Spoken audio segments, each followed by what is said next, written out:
Alright, welcome to my channel. It's been a very long time since I last created any videos for you. So I'm back. My name is Duff. I'm a software engineer. Right now in this video, what are we going to take a look at? We're going to take a look at Leetcode number 80, removing duplicates from a sorted array. This is number 2 series from the whole series. So basically, in this video, I'm going to explain a little bit or maybe more on this algorithm. The backstory is I asked in my Twitter if anyone is interested in learning on algorithm, and this was voted the highest. So thank you for those who already voted on this, and thank you for following as well. On this one, what's the difference between this video and also some other videos? Before we dive into this, I highly suggest for you to try on this Leetcode challenge on your own, so that you understand really what's the problem, what are the challenges that you're going to be faced with, and also at the same time maybe go through some other videos as well, because this one is more on complementary education for you. I highly suggest for you to try on YouTube channel like Leetcode.io. He has a very good learning material on this one, and it's also one of the resources that I go through first on any Leetcode challenge. Alright, the difference is I'm going to do a little bit of storytelling, maybe put some person into this, see how it relates to some real world. It doesn't have to be accurate 100% to a real world. That is a disclaimer first, but it's more on the fun side, maybe some storytelling so that it can last longer in your memories. And if one day you are faced with this problem, or if you're doing some interviews, you can remember, oh, it's this kind of story last time. So that's the goal that I want to achieve, and hopefully you can gain something from this video at least. Let's look at the structures of this video. What are we going to learn? And what are the things that we're going to take a look at? So this video is going to explain on the problem first. Of course, we're going to understand what is the problem, what is the expected outcome of this problem, and how we're going to solve this in general with our brain first. So we're not going to reduce some code or anything, and I'm going to use TypeScript for this. You are free to use some other language as well, but in general I'm going to use TypeScript because that's the one I'm most familiar with. And then after that, we're going to take a look at the fun part, which is storytelling. So the storytelling is where I'm going to draw on the diagram. I'm going to use FigJam for this one and try to understand in a real world example how closely it can be on a storytelling, something that can last longer in our memories, or maybe something that we can relate, because I promise you this is something that I faced last time, and it's an interesting part of this challenge.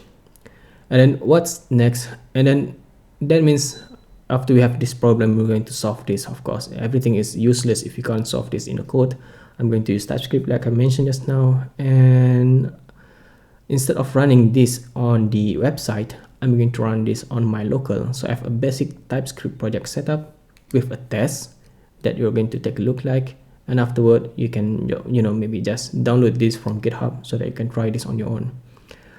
Let's take a look at the problem first. What is this? So you are given an array, and in that array you have duplicates, and your goal is to remove the duplicates. That's the simpler term of it. But the complex part is you cannot introduce a new array. Ideally you want. You have to solve this on that same array, and then the maximum of this array is you can have maximum of 2 or less. So you cannot have 3 array. And then at the end of this whole processing, you have to return the total number of your process number just now. So that's a number of things that we need to do. Let's take a look at visual first so that you can get on the same level with me. Let's take a look at this one. Can you tell me what are the duplicates? So we have 1, 1, and 1, and then we have 2, 2, and finally 3. With our trained eye and our mind, we are human, we can instantly process on this problem. So we have a duplicate of 1 here. So we need to remove on those. So the challenge is for you to do this on that array without introducing a new array. So you have to do this in place without introducing some new place for you to process the whole thing. You have to do this like picking up a pickle or something. So this is the outcome after the first the third number 1 is removed. You're going to have a 1 1 2 2 and 3, and then the rest, it doesn't matter. This is the number of things that you need to process, and if you count on this 1 2 3 4 and 5, you have actually 5 total, which is the k. Maybe you can put this as something that you can easily understand, the variable, but they use k here. So it tells us it does not matter what you leave beyond the return k. That means this one, it doesn't matter. And I'm going to explain this in individual later on for the storytelling, right? Let's take a look at the second example so that we really understand this problem. Again, can you identify where is the duplicates? Our trained eye already knows this is a duplicate, right? After we remove those, we have 0 0 1 1 2 3 3. How much is this? 1 2 3 4 5 6 7, and that is exactly the k. And then what happened to the rest? You're going to ignore this, and I'm going to visualize with this later on with you. Is this enough information? Maybe you can take a look at the example or the explanation. Do not allocate extra space. That is one of the warning. So you have to do this on that one array. You cannot introduce a new array. So you have to do the pickling between each of those, and you have to introduce maybe something else, which I'm going to explain. All right. Interesting problem. What I want to do now is I'm going to minimize on this. So this is my code, but I'm not going to explain on this as well first, because we're going to take a look at the fun part. Can you tell me what this is? This is interesting. So the story is you are going to a wedding. In a wedding, there's going to be a table, a long list, a very long table that's going to serve the food, right? So in this table, you have rice, you have gravy, you have some potatoes, and then at the very end, usually you have some meat. So how does caterers, present this to you? I've worked at a catering service before, not an expert, but I have some small experience in this.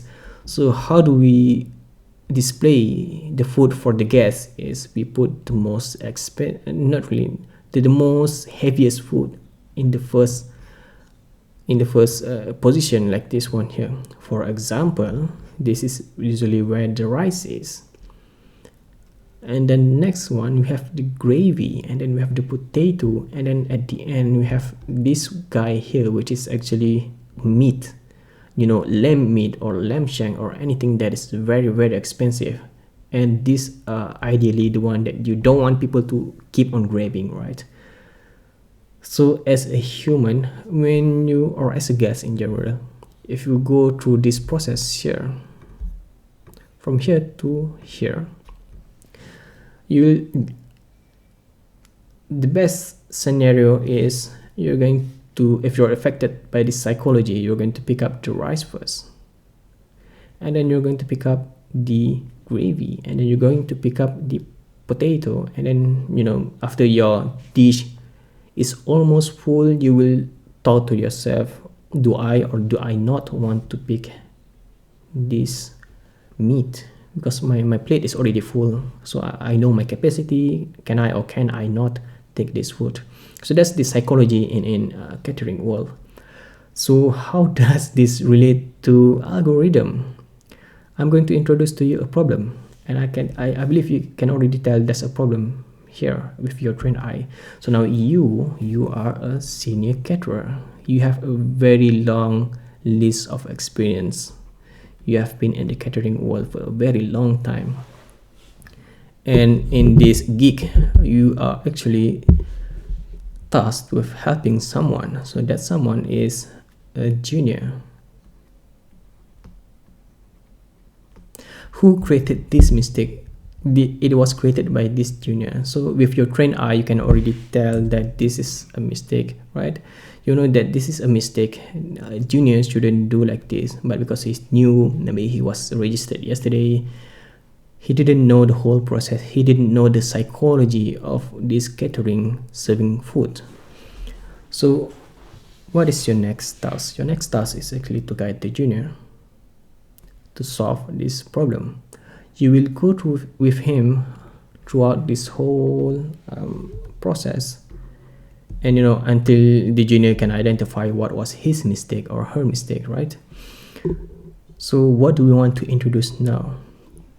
Let's take a look at how we understand this. So imagine you're in dressing table, or in a table itself.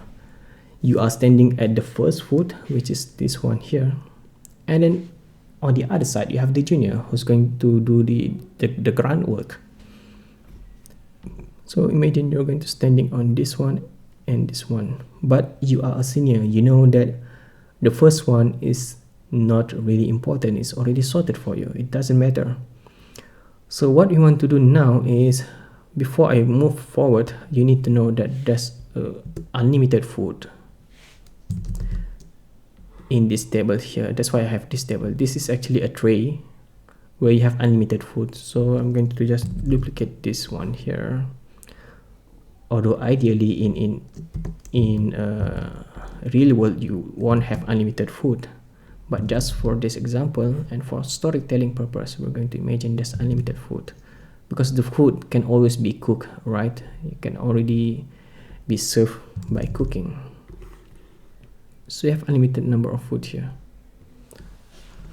Now what's the strategy? So if a junior and a senior is at a mistake a tray of food, the junior is going to take the proper food and just replace it here.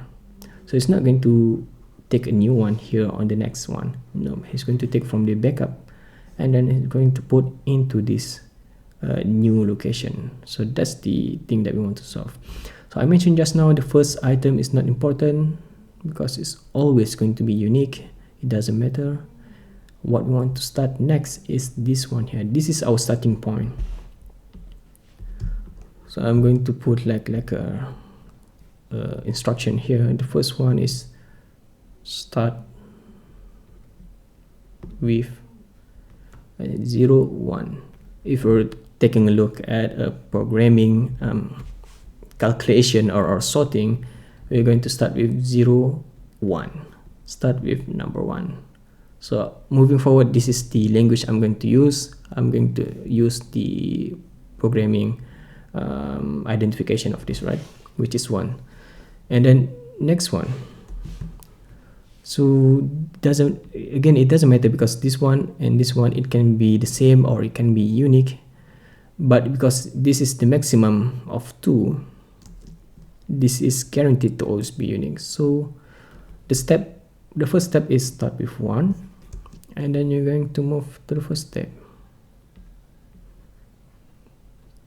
To the next step. So the junior and senior is moving together, and the senior is asking, is it the same like previous one? So the junior is thinking to himself, alright, this is orange, the previous one is purple, and it's also purple. No. So the senior said, alright, that is a good assumption. So we're going to move to the next one. Take note on the logic I mentioned just now, how we are comparing this and also with the previous one. So instead of comparing with this one, I'm going to compare with this one. 0, 1. 1 and 2, the 2 minus before, right? So I'm going to move to the next one. So we start with number 1, and then we're going to do the logic, or to be exact, do compare. You know what, my handwriting is not good, so I'm going to put as number 1 start with index 1, and number 2 is perform the comparison. And I'm going to enlarge this so that you can see as well, and also remove on this one, right? Maybe it's too large. So that's the process. So So we start with index number 1, which is where we are just now. We're going to perform the comparison. How do we compare it? By checking last one, last two, second last. But I hope you get the idea. That means that if I'm at this position, I'm going to compare with this one. It makes sense, right? Because we already verified that this is not duplicate, this is not duplicate. So we don't have to compare the previous one. We have to compare with the last one. So imagine that like this situation where I'm going to explain later on and how it's going to look like. So moving on to the next one. So they are in this together. They are moving slowly. So this is a new one. And then this senior asked the junior, alright, we're getting close, but I'm giving you a hint again. Is this the same like the last two? And this junior said, alright, this is green and this is orange. It's not the same. So we're safe here. Nice. So we're going to move to the next one slowly. And he asked the junior again, is it the same like the last second? So the junior say, alright, this is green and the previous one is orange. I'm starting to see what you mean, but no, right now it's not. Alright, so this senior smiled and he moved on to the next one. I wish I can just drag this here. Alright, move on to the next one. So you see that there's something here that is actually performed here, which is move to next.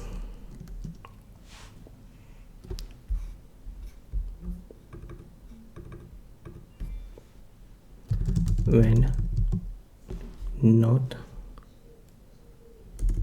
when valid, for example, move to next when not, when valid. So now is the interesting part. Alright, junior, can you tell me what's the previous second?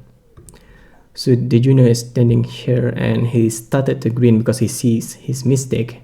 That means that the junior knows the last one is actually green, and this senior congratulate him. Now you see, this is your mistake. We're going to address on this. Your job is, as a junior, to help me take this outside. You're going to drag this somewhere in a backup pantry or something. And I'm going to stay here until you can identify what is the next duplicate. What is the next food that we're going to serve? And the junior is thinking, alright, I can't stay here. The senior decided to stay here. I'm going to move to the next one. Now this is a new logic.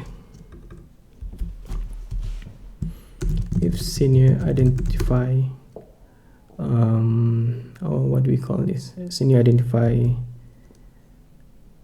invalid stays, by junior move.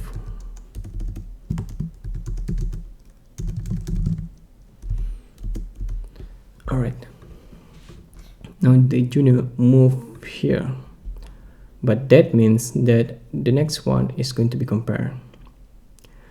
So how do we compare? Are we going to compare with this one here, or are we going to compare with this one here?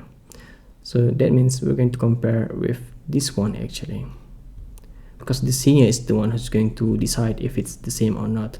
So how do they communicate? They're using walkie-talkie. It's a device that you talk and the other person can also hear you, just walkie-talkie like a guard or police, right? So the junior is going to, alright, senior, can you help me? Is it this? I'm looking at a black here, which is a meat. Can you check if the last one is actually a black as well? And the senior said, nope, it is actually green. And then the junior decided, alright, so I'm going to take this to this. But is it like that? No, remember that we have unlimited food, right? So now this is where the logic might break to you, because instead, maybe we just drag this to here, but in a computer we can't do that. You have to take from the backup food. So I'm going to duplicate this one here. The junior is going to hold this and he's going to put it here. So we're introducing a duplicate while solving a duplicate. So how does that work? It doesn't matter because the junior is going to stand here next. Alright, so this is a unique problem that we can solve later in the code. So now he's standing here and he just said, all right, so it was black just now. I'm going to put it a little bit near so that I know that I've solved this, and I've have to bring the new one here instead.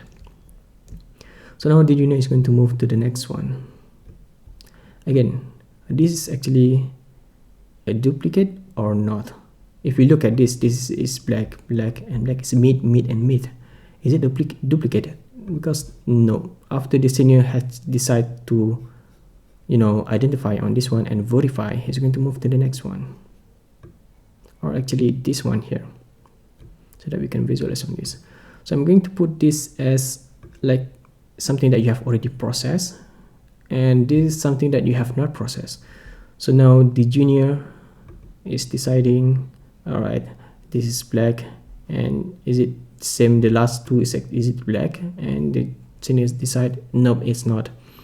So now I'm going to drag this a little bit here, and the junior is going to do something again very repetitive and tiring, because he likes to learn the hard way, right? And then it's going to put it here. Does it make sense to you? I believe it can or cannot make sense, but in the code later you will see why this is actually makes sense. Why not we just bring this here to here, you know, and why don't we remove the whole thing? We will see this in the code later on, but you can see how much do we have now. 1, 2, 3, 4, 5, 6, 7, 8. Can I do opacity here? No, I can't do opacity. So I'm just going to ignore this and delete this, because the junior is going to put this back into this tray here. What about this one? Remember that you as a senior, you only love to see this value here. You don't care about the rest, because the rest is going to be cleaned up by the junior.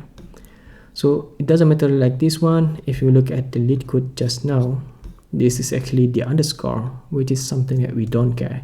We only care about the first few that we want to verify just now. All right. So I'm going to minimize this again, and you start to see the logic here. Let's take a look. So we start with index 1, we perform the comparison, of course, and then we move when it's valid.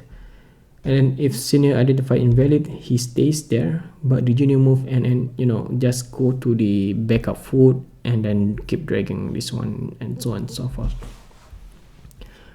Let's zoom out a little bit and try to fathom this whole process. This is a catering situation. Maybe if you're faced with this, you know, coding challenge in the future, and you can think of, oh, it's the catering problem that I saw in the video last time. Hopefully this can trigger your thought process. It's not really as important as the code, it's how you understand this whole process, right? Now this is already sorted. We know that the total is 1, 2, 3, 4, 5, 6, 7, 8. Is it 8? No, 2, 4. Yep, it's 8. So the key is going to be 8. Now let's look at the code now. So I'm going to put this side by side a little bit, and I'm going to introduce you with the code, because this is the first video that you're with me. That means that I'm going to explain a little bit how it works. Maybe in the next video you don't have to go through this whole process again. Alright, let's dive into the code. So I'm going to use a local Leetcode, I like to call it local Leetcode. I'm using a simple TypeScript project setup, nothing much, nothing fancy, just a simple problem, and then everything is already organized in a challenge, the difficulty of the challenge, and then the title of the challenge. Usually what I will do is I'll just copy the whole description, the link into a problem.markdown.md, so that if you're trying this problem on your local without internet, you can already do this on your own. Alright, and then we will take a look at the file here.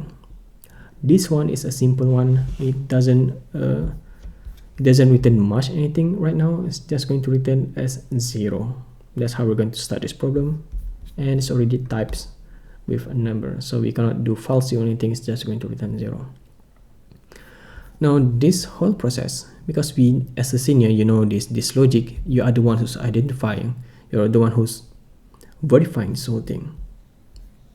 That means that you're going to write a test. So this test is going to be executed, and we will verify this based on the test. Some will call this is just a TDD. I'm not sure what you want to call it. You can call it anything, but basically we're going to start with the test first, and it's going to be a failing test. So how do we do this? Let's take a look at this one here. 1 1 1 2 3. So in this first test, I want to make sure it is sanitized based on the number of total. So the first test is I want to verify this 1 2 3 4 5 6 7 8. So in this test, it should be 4. So if everything is processed correctly, it should look something like this: 1 1 2 3, and you can count is 4. So that's the first test. The next one, you want to verify that we are not creating a new array. So that's why I'm going to introduce a slice here. That means that you have to make sure that this array is not a new array. So if, for example, if I'm doing something else, introducing a new array, this test will definitely fail.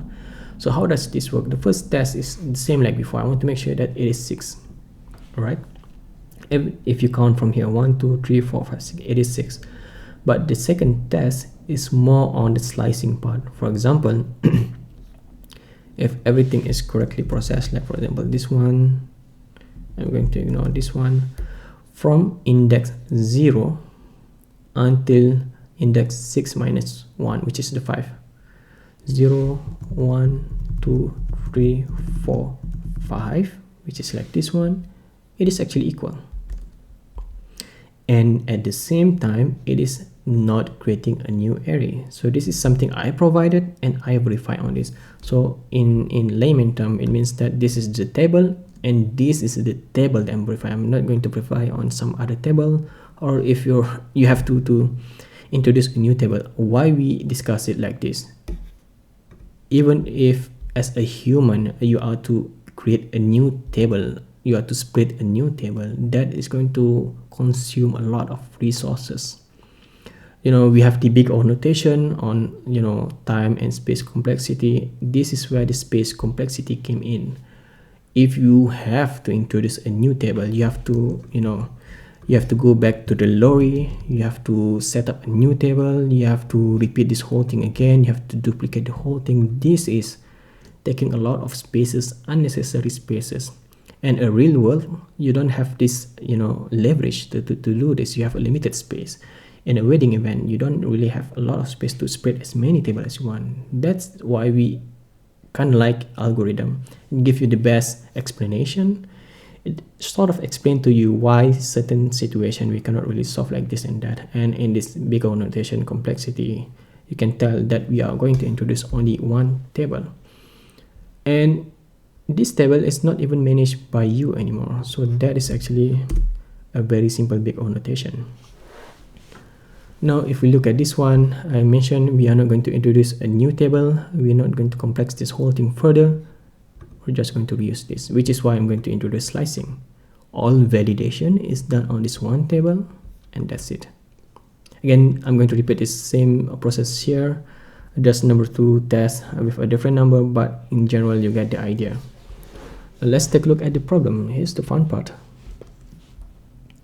Remember where the senior was. He was here and the junior is here. So there's a little bit of misalignment on the position, but the one we're interested to return to say that this is the total number is actually the senior position. So let's do that. For your information, I've disabled GitHub Copilot, so that we don't get any unnecessary auto completion. So let's introduce senior position is equal to 1, for example, right? So now that we have this, we're going to return the senior position. How does this look like? It means that if I were to return something, it's going to return a number. Let's run this code here. So I'm going to run npm test. So it means that I'm going to run a void test. Just to run this in the background, so that every time I save the code, this is going to run, and I don't have to rerun this whole thing again and again. It's auto run. So we have 1. So this is the one that I introduced just now. So I'm going to remove this and this. let's say if I return as 2, it's going to be 2. We could cheat by saying, for example, 4. So we now have 1 pass. But how do we manage the logic for making sure the senior position is 4 for this first test? So what we want to do now is I'm going to undo on this. And let's take a look at our handwritten logic that we mentioned just now. So we're going to start with 1. For let I equal to 1, I is less than nums dot length I plus plus. So for you who are not familiar with TypeScript, this is just going to loop until the very end of the array. But instead of I, we're going to introduce something else. We're going to introduce a junior post.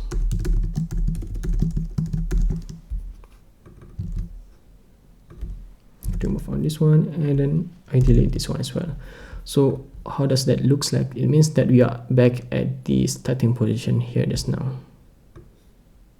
All right. Now the tricky part, how do we decide that the senior and the junior should move forward?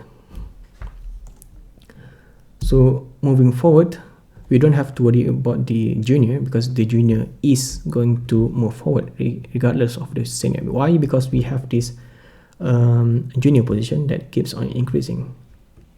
So the junior is indeed increasing in his position. He's going to move here, here, here, here, here, here, here, and it's going to repeat, right? So the next step is for us to move junior, which is already in the for loop.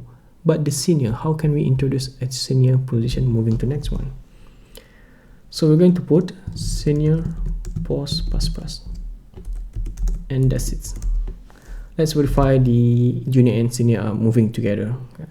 So let's put console.log junior post senior post, and if you take a look at the console, we can see that they are moving alongside together.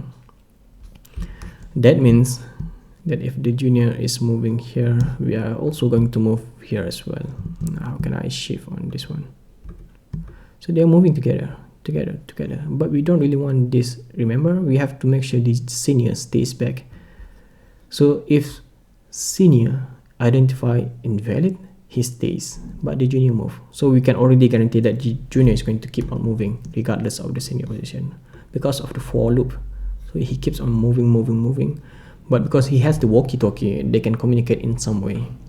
So what is it going to look like? We want to first verify that the senior position is equal to 1, which is where we are previously. We're just going to move it to the next one.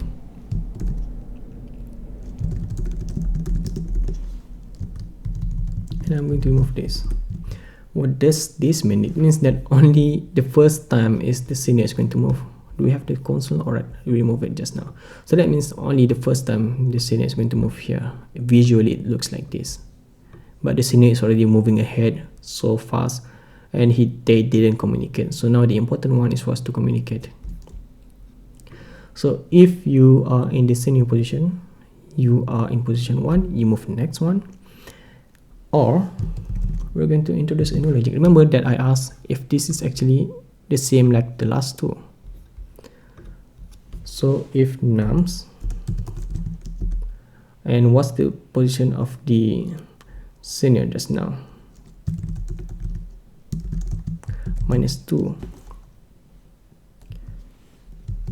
is not equal to .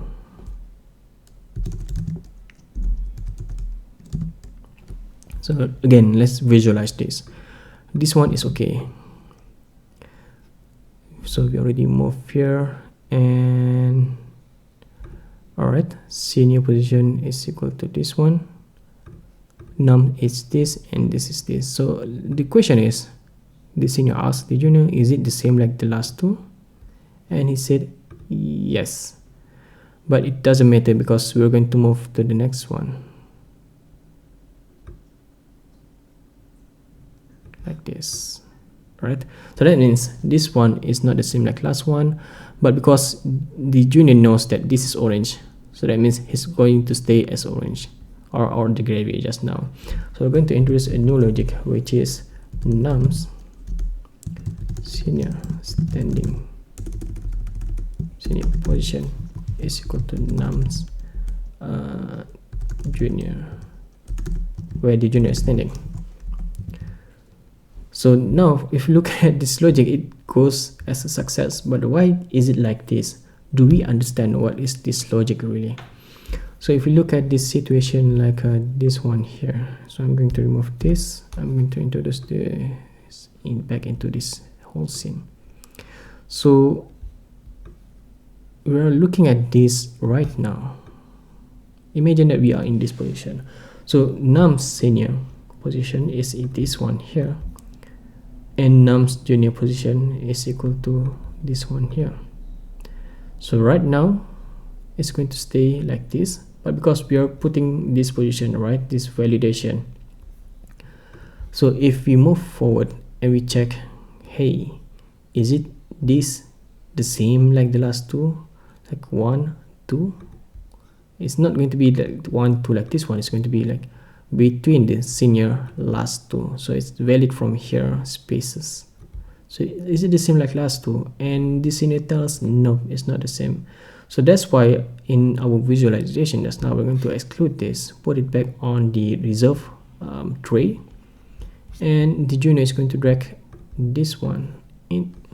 Sorry for that. The junior is going to drag this one into the scene now. And that's where this code came in. So nums senior position is equal to nums junior position. Junior position is this one, and because it is black, the reserve is going to be black. So if let's say this is red, this is going to be red. So that's where this code came in. Otherwise, in other situation, like if the senior position is actually the same like this one, you see that it is failing, because that's not what we want. We don't want to compare if it's the same. It doesn't matter if it's the same. We want to compare and change it if it's different. So from this logic, you can already tell that from storytelling and also from identifying, making it much more fun for you to understand this whole process, is a lot something that can stay in your memory for a longer period. And even if you are having an interview or something, you can share this story to the interviewer, making it more interesting. Obviously, you don't have all the time like I did. What is the minute right now? It's 37 minutes because I'm explaining and I'm trying to be on the same level with you. But if you are familiar with this concept, with this whole catering problem, you can do a little bit of storytelling. You can engage with the interviewer, or someone that you're educating this to, and you will leave a very long-term impression with the interviewer. So that's generally the idea. But ultimately, what I want you to do is to gain as much knowledge as possible. And then after that, you also have to try this challenge again from time to time. And if you are faced with this kind of problem, try to see if there's some fun way for you to tweak the concept a little bit, like I did here with the catering problem. And again, in the next or some other videos, I'm hoping to implement this same concept again. Maybe not really a storytelling, maybe more on visualization, but in general, it's more on the fun Leetcode, and we can see from that side as well. I have a number of algorithms that I would like to share. If you like, you can put a vote in Twitter so that you can vote what's the one that you want the most, and I can create a video as well. Again, thank you so much for watching this video. Did I cover everything? Hopefully, yep, everything is here. So I'm going to undo this and I'm going to commit this to GitHub so that you can try on this as well. Again, my name is Self. Thank you so much for watching this video. I hope to create much more interactive and engaging video like this one so that you can enjoy, you can learn more from it.